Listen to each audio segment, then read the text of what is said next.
Good evening मित्रांनो. सगळे sentiment positive असताना आज आपलं मार्केट का पडलं? अशी काय कारणं होती की लाईफटाईम हायकडे जाणारं मार्केट पुन्हा खाली घसरलं आहे आणि पुन्हा क्लोज दिलं आहे रेडमध्ये?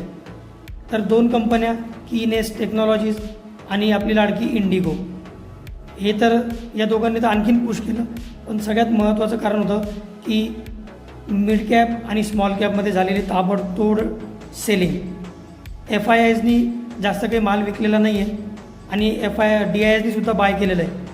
पण स्मॉल कॅप आणि मिड कॅपमध्ये जी सेलिंग झाली त्याच्यामुळे आपलं संपूर्ण मार्केट जे ते निगेटिव्ह झोनमध्ये आलं.